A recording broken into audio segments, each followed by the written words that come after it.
After 3 years managing client accounts, my husband's father gave my position to his poker friend's daughter. I cleared out my office with eerie calm. "She'll love the clients," I said.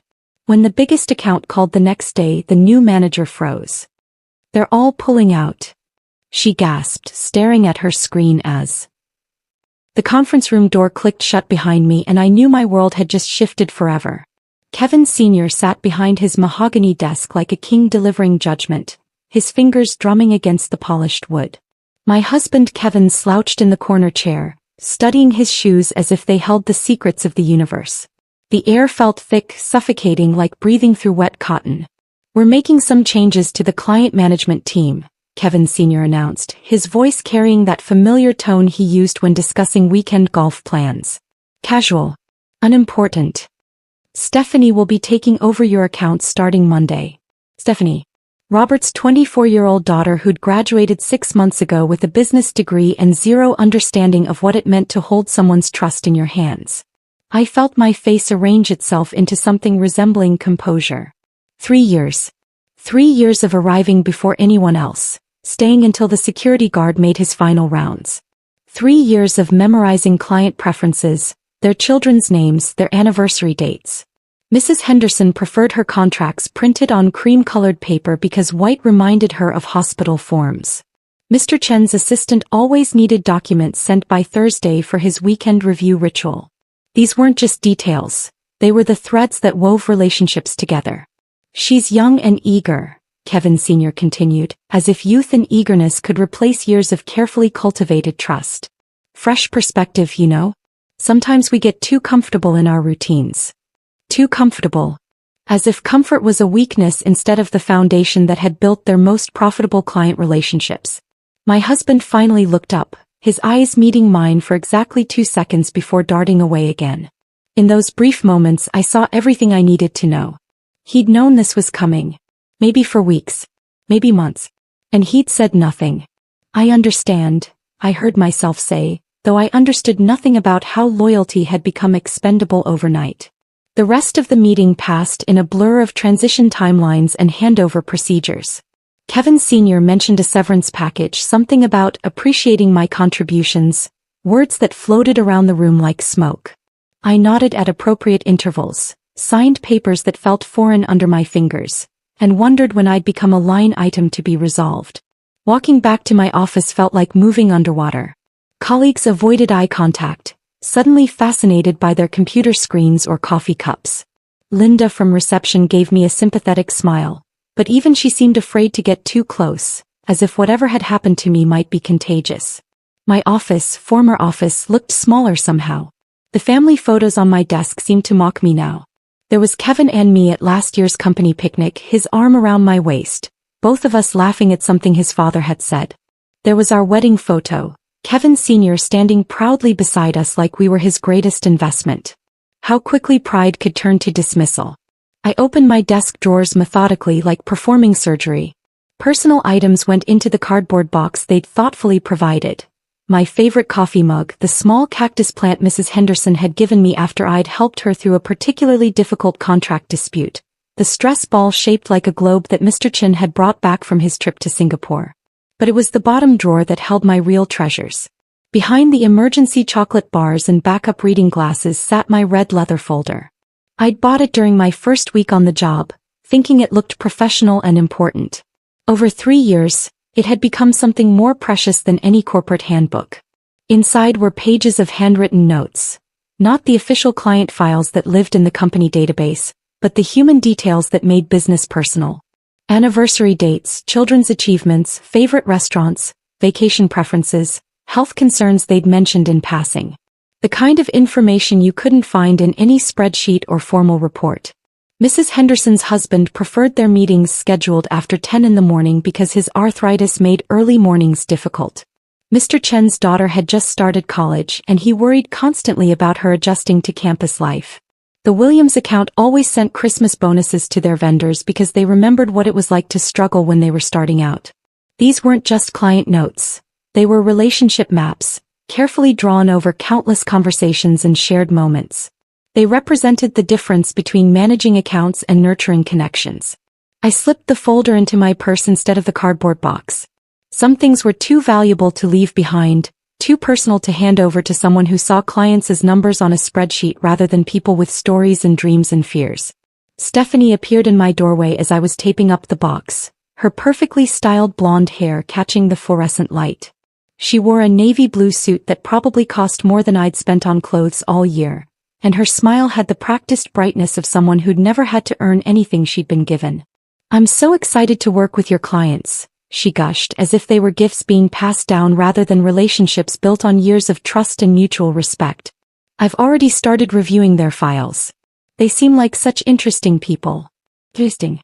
As if they were characters in a book rather than real human beings who'd trusted me with their businesses, their hopes, their vulnerabilities. "They'll love working with you," I replied, and for the first time all day, I meant exactly what I said, though perhaps not in the way she expected. As I carried my box toward the elevator, I felt strangely calm. The red leather folder pressed against my hip through my purse, a quiet reminder that some things couldn't be transferred in a company memo or explained in a transition document. Some things had to be earned, one conversation at a time, one remembered detail at a time, one genuine moment of caring at a time. The elevator doors closed behind me and I realized I wasn't ending anything at all. I was just changing where the story would continue. The first phone call came Tuesday morning while I was still in my pajamas, sipping coffee from my favorite mug, the one with the chip on the handle that Kevin kept saying I should throw away. "Is this Sarah?" The voice belonged to Mrs. Henderson, though she sounded uncertain, almost apologetic. "Yes, it's me. How are you, Mrs. Henderson?" "Well, dear, I just got off the phone with your replacement and I have to ask, is her name really Stephanie or am I losing my hearing? She kept calling me Mrs. Hendersmith." I nearly choked on my coffee. Henderson. A name I'd said hundreds of times over 3 years. A name that belonged to a woman who'd trusted me with her late husband's business legacy, who'd cried in my office when the market crash threatened everything she'd worked to preserve. "Her name is Stephanie," I confirmed, not trusting myself to say more. "Oh good, I thought I was going mad." She seemed nice enough, though she did ask me to spell my name for her records. I found that a bit odd, considering I'd been managing her account for 3 years. Considering her name was printed on every document, every contract, every piece of correspondence that had crossed Stephanie's desk during the transition. "She's still getting familiar with everything," I said, the words tasting like sawdust. Of course. These things take time." "Well, I just wanted to say hello. I hope you're enjoying your," what did she call it? "Your sabbatical?" Sabbatical. As if I'd chosen to leave, as if this were some planned adventure rather than corporate exile. After hanging up, I sat staring at my phone, wondering how many other calls I'd be getting. The answer came sooner than expected. By Thursday, Linda from reception had texted me 3 times with updates that felt like watching a slow-motion car accident. She sent the quarterly reports to the wrong clients. The first message read, "Spelled Mr. Williams' company name wrong in the subject line." Twice came the second. The third arrived Friday afternoon. She forgot to attach the Morrison proposal. They called asking if we were taking them seriously. But it was the group email that really did it. Linda forwarded it to me with a single crying laughing emoji. The subject line read, "Happy birthday, Michael Chen." Except it was spelled Michael, and the email had been sent to all 37 clients on the main list. Mr. Chen, whose name I'd written correctly on birthday cards for 3 consecutive years, whose daughter Jennifer I'd asked about after every major exam, whose preference for green tea over coffee I'd noted after our very first meeting, had received a mass birthday greeting with his name misspelled. I closed my laptop and walked to my kitchen, pulling out ingredients I'd bought earlier that week. Flour, butter, vanilla extract, chocolate chips. My grandmother's recipe, the one I'd tweaked over the years to perfection. The same cookies I'd been baking for my top clients every Christmas, every birthday, every small celebration that mattered to them. While the first batch baked, I wrote cards by hand. Real cards, not the corporate-branded ones Kevin Sr. insisted on. Simple cream-colored paper that felt substantial between my fingers. "Dear Mrs. Henderson," I began, my pen flowing across the paper like water finding its path. "I wanted to thank you for the trust you placed in me over the past 3 years. Your strength and wisdom have been an inspiration." Each card was different, personal, specific. I mentioned Mr. Chen's daughter's recent acceptance to medical school. I asked about Mr. Williams' new grandson. I referenced Mrs. Morrison's upcoming anniversary trip to Ireland, the one she'd been planning during our last meeting. The cookies came out golden brown, filling my house with the kind of warmth that couldn't be manufactured or delegated. I packaged them in simple white boxes tied with ribbon. No company logos, no corporate branding. Just treats from someone who remembered what they liked. That evening, Kevin came home smelling like his father's office. Expensive cologne masking the scent of old leather and disappointment. He found me at the kitchen table addressing the last envelope. "What's all this?" he asked, loosening his tie. "Thank you cards. And cookies." "For who?" "People who've been kind to me." He frowned, the way he did when trying to solve a problem that didn't have a clear business solution. "Sarah, you know you can't contact the clients directly. Dad made that clear during the transition." "I'm not contacting clients," I said, sealing the envelope with deliberate care. "I'm thanking friends." Over dinner he defended Stephanie with the enthusiasm of someone trying to convince himself. "She's learning," he said, cutting his chicken with unnecessary precision. "Everyone makes mistakes in the beginning." I nodded and served dessert. Apple pie made from Mrs. Henderson's recipe, the one she'd shared during a particularly difficult negotiation when we'd worked through lunch. Of course they do. She's eager to succeed. Dad says she has fresh ideas about social media marketing and client engagement strategies. "That sounds wonderful," I replied, though I wondered what social media strategy could replace 3 years of remembered birthdays and handwritten notes. My phone buzzed during dessert. A text from Mr. Chin. "Sarah, hope you're well. Just wanted to say thank you for always remembering the details that mattered. Miss our conversations." I showed Kevin the message. "That's nice," he said, but his voice carried an edge I'd never heard before. "You should probably keep those interactions brief. We don't want any confusion about boundaries." Boundaries. As if caring about people came with territorial limits. As if relationships could be copyrighted and transferred like office equipment. Later that evening, alone in my study, I opened my laptop and found my contact list. Not the corporate database that belonged to the company, but my personal address book. The one filled with details I'd collected through genuine conversations and shared moments. Mrs. Henderson's home address, where she preferred to receive personal correspondence. Mr. Chen's daughter's college dorm, where care packages were always welcome. The Williams family's lake house, where they spent summers and appreciated hearing from people who remembered their stories. Some gifts couldn't be delegated or learned from training manuals. Some connections couldn't be transferred through corporate memos or explained in PowerPoint presentations. As I prepared the packages for mailing, I realized that Stephanie could have the office, the title, even the client database. But she couldn't have the relationships. Those belonged to the people who had built them, one remembered detail at a time. The girl who couldn't read a room was about to discover that rooms full of people who felt forgotten had very long memories. The post office became my second home that week. I stood in line every morning at 9:30, arms full of carefully wrapped packages that had nothing to do with quarterly reports or profit margins and everything to do with the small moments that make life meaningful. Mrs. Chen's strawberry jam went out first. Not the store-bought kind, but the recipe I'd learned from my mother-in-law before she passed. The one that required standing over a hot stove for 2 hours, stirring constantly to prevent burning. I'd remembered Mrs. Chin mentioning how much she missed her grandmother's homemade preserves during one of our coffee meetings last spring. The label I handwrote simply said, "Made with love," in my careful script. The baby blanket took 3 weeks to finish. Soft yellow yarn because Mr. Williams hadn't wanted to know the gender beforehand. "We want to be surprised," his wife had told me during our last phone call. I'd started knitting the night I cleaned out my desk, each stitch a meditation, each row a prayer for new beginnings.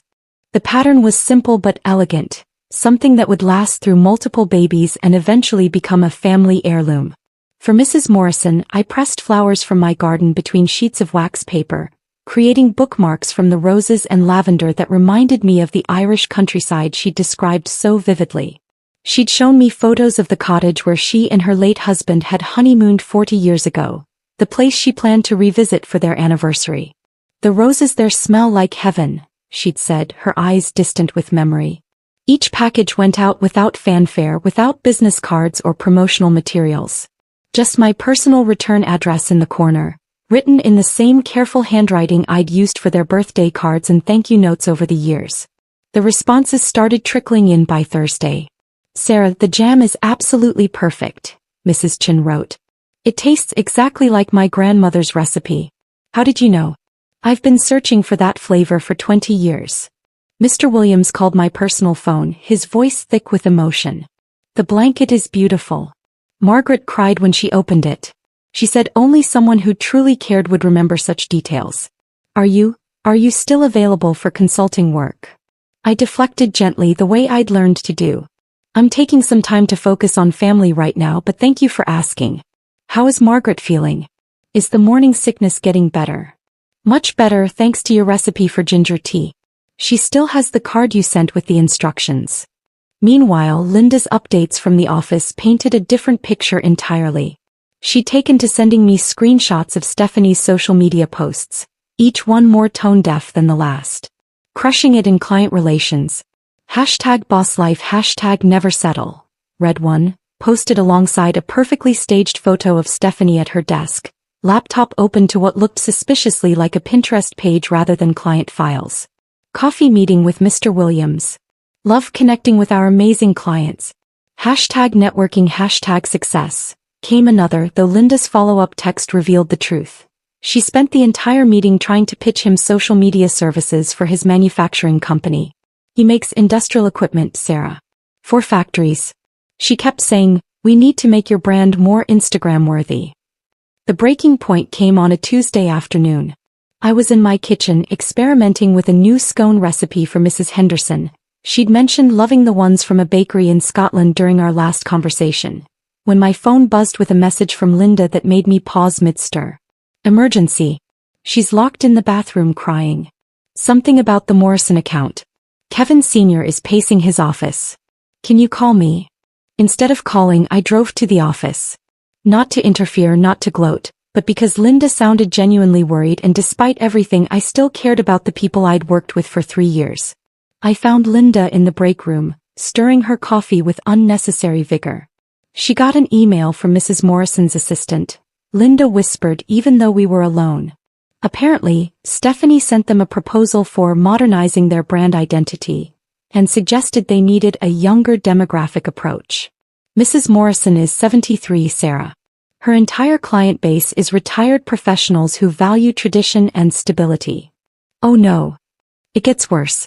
The assistant replied, asking if this was some kind of joke, considering Mrs. Morrison's business specializes in estate planning for seniors. Stephanie panicked and sent 3 follow-up emails trying to explain, each one making it worse. The final one had a typo in Mrs. Morrison's company name. Through the break room window, I could see Kevin Sr.'s office. He stood behind his desk, phone pressed to his ear, his face the color of overripe tomatoes.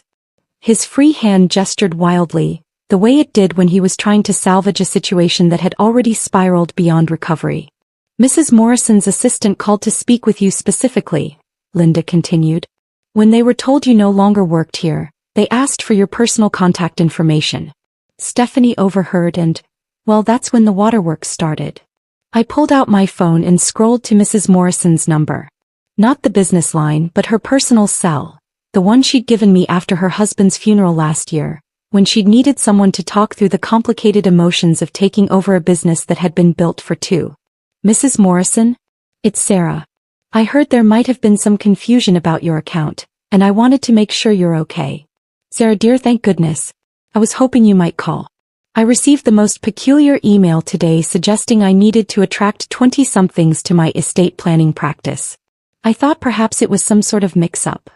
I'm sure it was just a misunderstanding. The new account manager is still learning about your business model. Well, I hope she learns quickly. I've been with this firm for 8 years because of you, dear. Your replacement seems lovely, but she suggested I start a TikTok account to engage with millennials about death planning.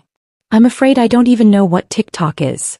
After hanging up, I sat in my car in the parking lot, watching employees come and go through the glass doors I'd walked through every morning for 3 years. Some waved when they saw me. Others looked away quickly, as if acknowledging my presence might somehow implicate them in whatever corporate drama was unfolding inside. My phone buzzed with another text from Linda. "She's out of the bathroom but won't stop asking how you made the clients actually like you. Kevin Sr. wants to know if you'd consider coming back as a consultant." I didn't reply immediately.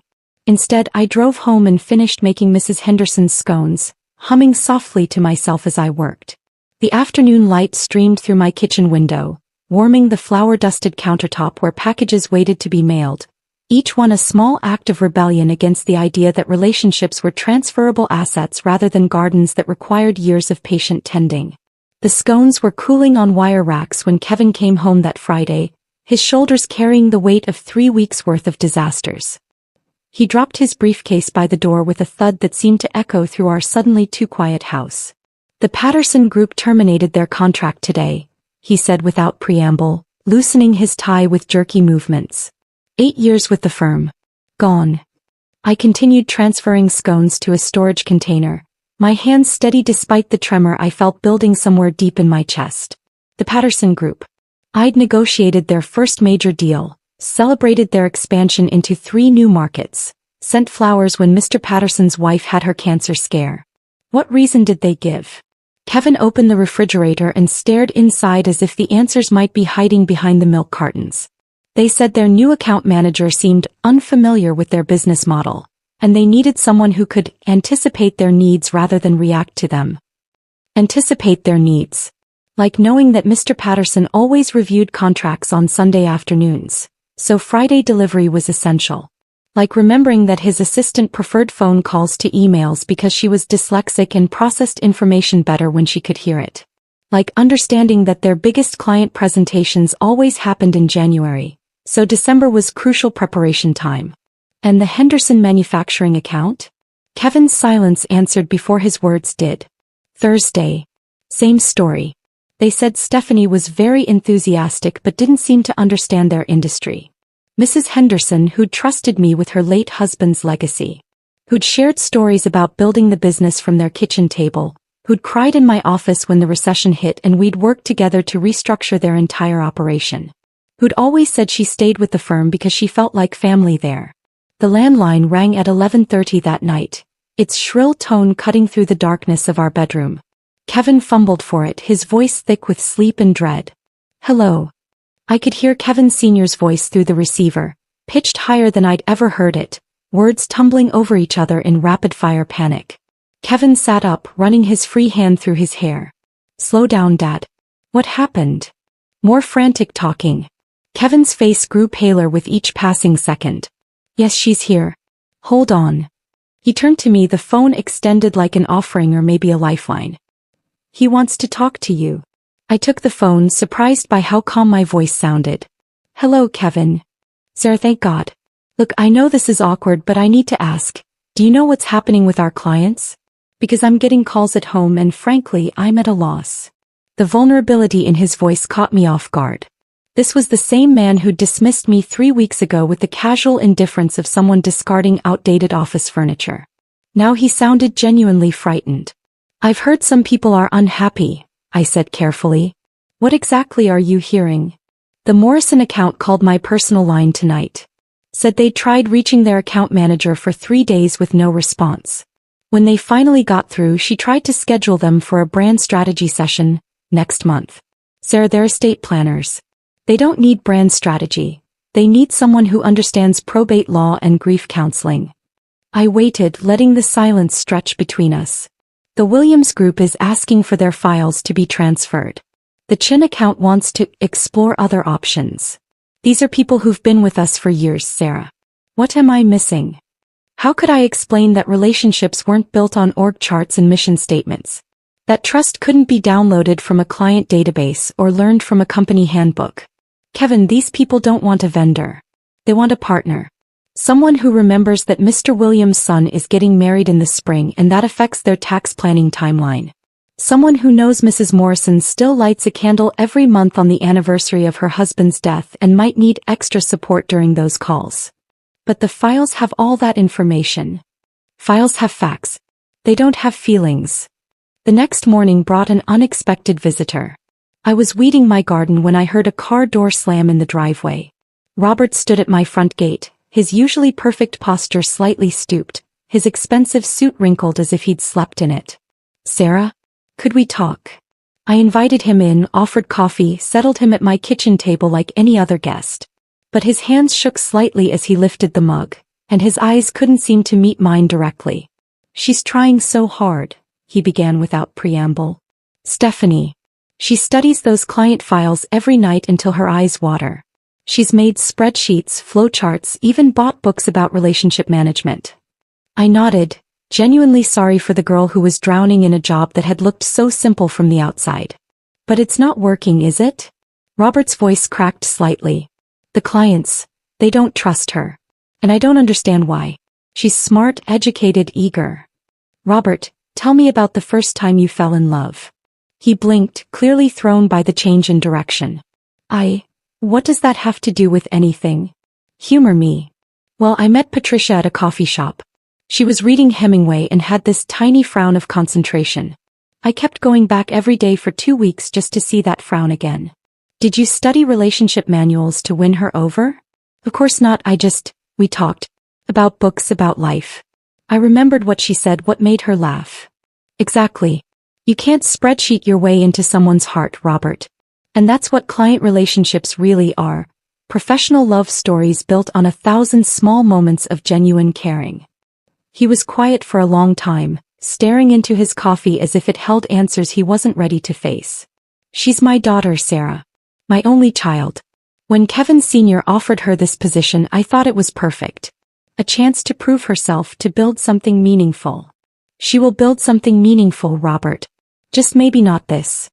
That Sunday, while Kevin was at the golf course, a delivery van pulled up to our house. The driver handed me a beautiful arrangement of pink tulips. My favorite, though I'd never mentioned that preference in any office setting. The card was simple cream-colored paper, the kind I'd always chosen for my own correspondence. "Thank you for always remembering us. With gratitude, the Morrison family." I buried my face in the tulips, breathing in their subtle fragrance, and for the first time in weeks, I smiled without reservation. Some gifts couldn't be earned through training seminars or motivational quotes. Some connections were built on the sacred act of truly seeing another person and remembering what you found there. The phone remained silent that afternoon, but somehow I felt more connected than I had in years. The tulips were still fresh in their vase when Kevin announced we were expected at his father's house for Sunday dinner. "Family tradition," he said, though his voice carried the enthusiasm of someone scheduling a root canal.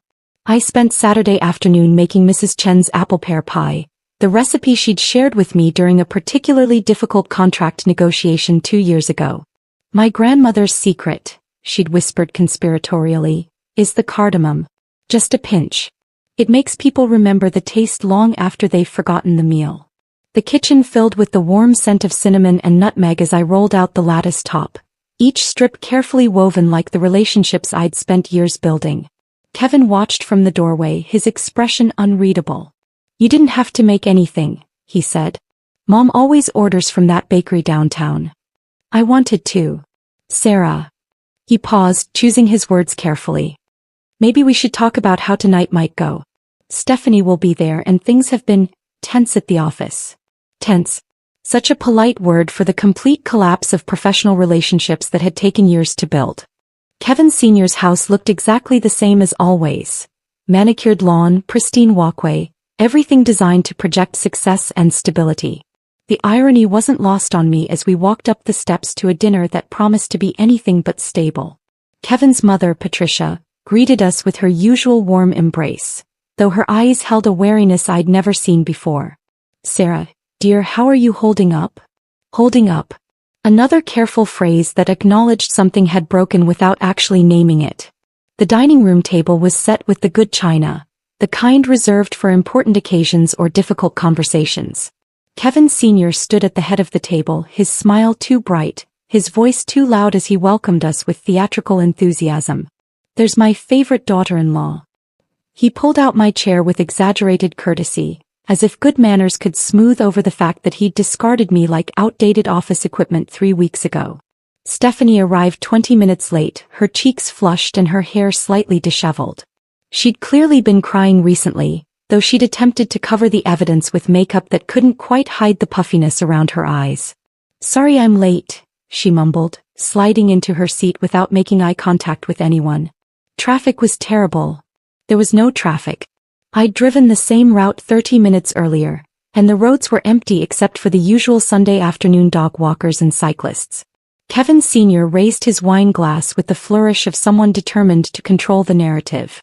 "To new beginnings," he announced, his voice echoing slightly in the formal dining room. "To fresh perspectives and exciting opportunities." I lifted my glass politely, though the wine tasted like vinegar against the tension that filled the room like smoke. Stephanie stared at her plate, pushing roasted vegetables around without actually eating anything. The conversation limped along through safe topics: weather, sports, Kevin's mother's book club, until dessert arrived. I'd cut generous slices of the pie, each piece perfectly golden with steam rising from the flaky crust. The cardamom's subtle fragrance mixed with the sweet apple filling, creating something that felt like comfort made edible.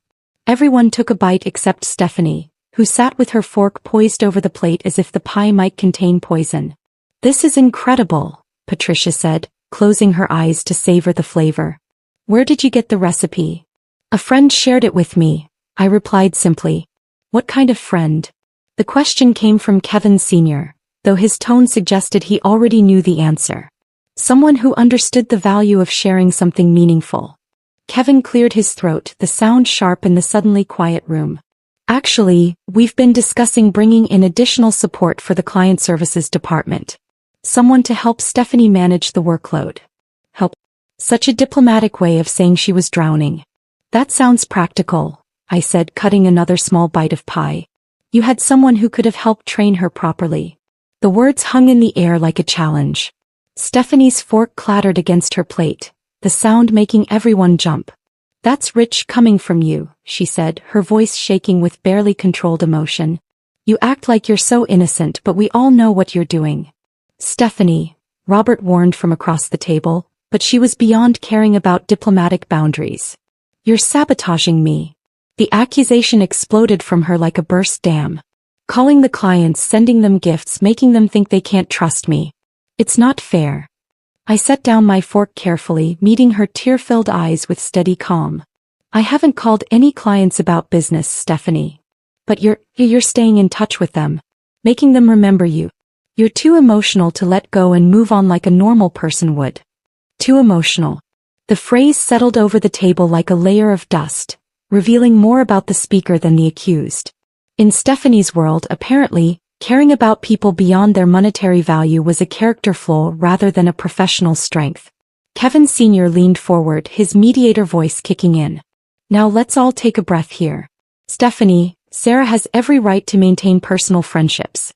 Sarah, perhaps you could be more mindful of how your connections might affect the current business relationships." Personal friendships. As if 3 years of professional dedication could be reduced to casual social networking.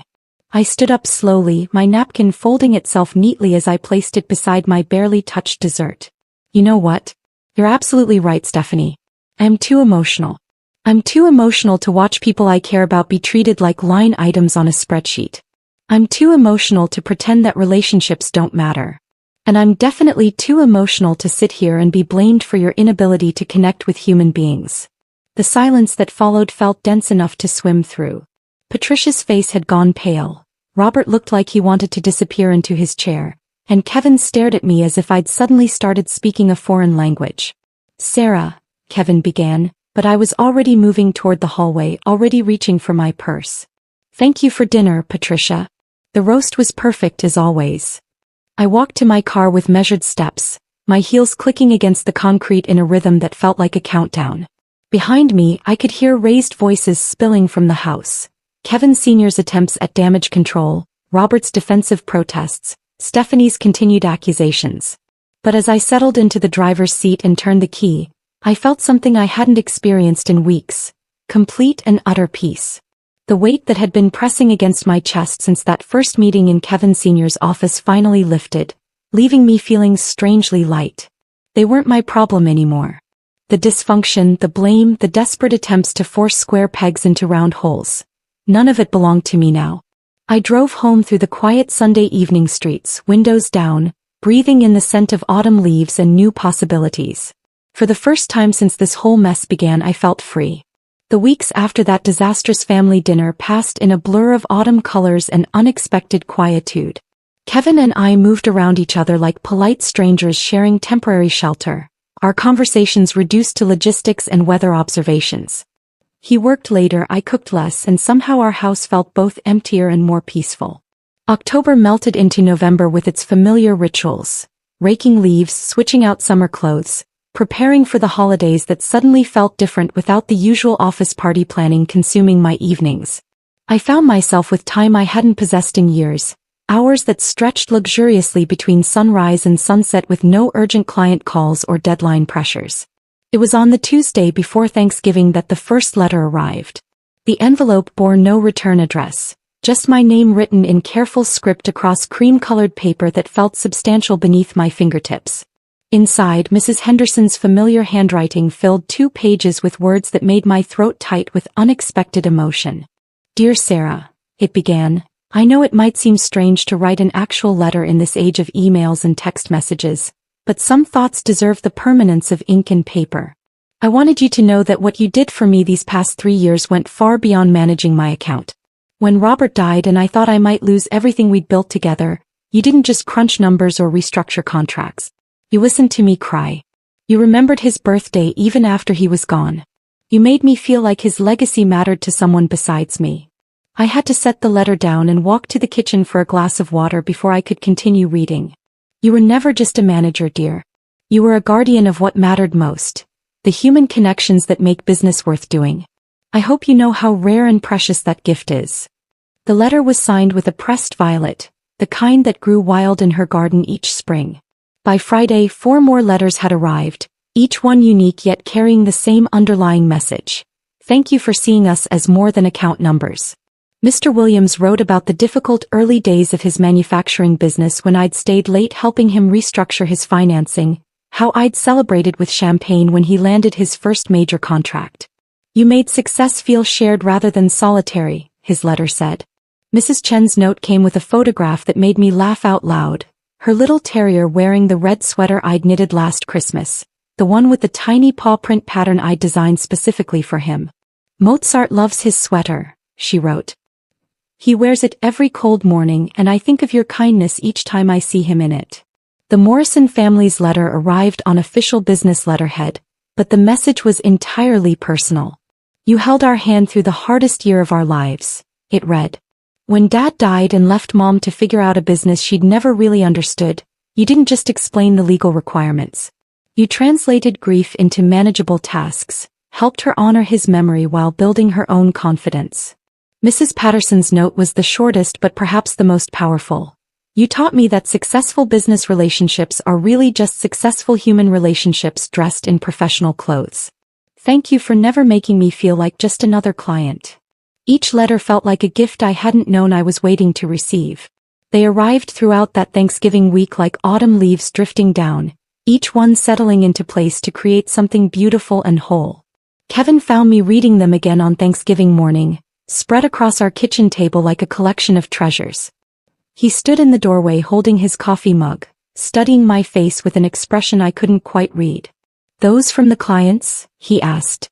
"Former clients," I corrected gently. He sat down across from me, picking up Mrs. Chen's letter with careful fingers. After reading it silently, he set it down and met my eyes. "I had lunch with Mrs. Morrison yesterday." This was news. Kevin rarely had business lunches on his own, preferring to let his father handle the client relationship aspects of the firm. "She asked if you might be interested in doing some consulting work. Nothing official, just helping her navigate some year-end planning decisions. She said Stephanie never really understood her business model." I waited, sensing there was more. "She also mentioned that several other clients have been asking about you, wondering if you were taking on independent projects." "And what did you tell her?" "That I'd ask." He paused, rotating his coffee mug in careful half-turns. "Sarah, would you consider going back to the firm? Dad's been dropping hints about bringing you back in some capacity. Maybe as a senior consultant working with the accounts that need more personal attention." The offer hung between us like a bridge I wasn't sure I wanted to cross. Going back would mean returning to a place where I'd been dismissed as easily as outdated office equipment. It would mean pretending that the past month hadn't changed everything about how I viewed my worth and my priorities. "I never left the work, Kevin," I said finally.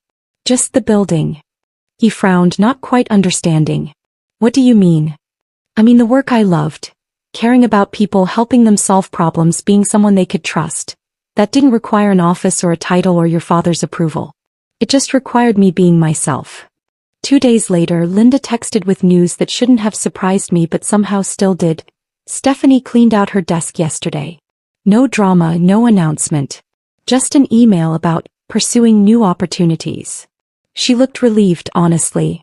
I felt no satisfaction at the news, only a quiet sadness for a young woman who'd been set up to fail in a role that required years of patience and genuine caring to master. That afternoon my phone rang. Mrs. Morrison's voice was warm and slightly hesitant. Sarah, dear, I hope you don't mind me calling. I know you're not with the firm anymore, but I wondered if you might have time for lunch next week?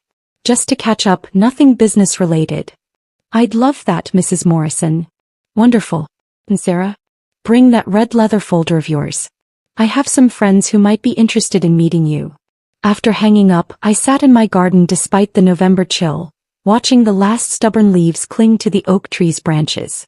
Somewhere in the distance I could hear children laughing, dogs barking, life continuing its eternal rhythm of endings and beginnings.